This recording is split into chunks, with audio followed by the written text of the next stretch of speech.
15 বছর পর পুলিশের হাতে ধরা পড়ল ধর্ষণের অভিযোগে অভিযুক্ত আসামি। শ্রীনগর থানাধীন পুলিশ তাকে আটক করেছে। ধৃতের নাম লক্ষণ সরকার, বয়স 40, বাবার নাম সবুজ সরকার। আঙ্গুলিয়াছড়া এলাকায় 2010 সালে এক নাবালিকাকে জোরপূর্বক উঠিয়ে নিয়ে ধর্ষণ এবং পরবর্তী সময়ে গর্ভবতী করার অভিযোগ রয়েছে তার বিরুদ্ধে। দীর্ঘ 15 বছর গা ঢাকা দিয়ে থাকার পর অবশেষে পুলিশের হাতে ধরা পড়ে অভিযুক্ত লক্ষণ। ওসি নারায়ণ সেন এই খবর জানিয়েছেন। গোপন সূত্রে খবরের ভিত্তিতে অভিযান চালিয়ে তাকে জালে তোলে পুলিশ। বাড়ির কাছে থেকেই আটক করা হয় তাকে। বুধবার তাকে আদালতে পাঠায় পুলিশ।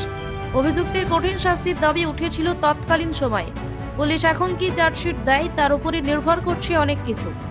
সকালবেলা আমরা একটা ইনফরমেশন রিসিভ করেছি যে আঙ্গুলিয়াছড়ার লক্ষ্মণ সরকার, বাবার নাম সবুজ সরকার, সে তার বাড়ির কাছাকাছি একটা রবার বাগানে কাজ করছে।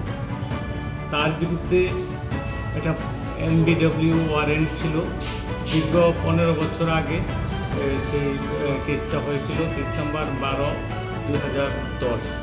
সেকশন ছিল 376(2) N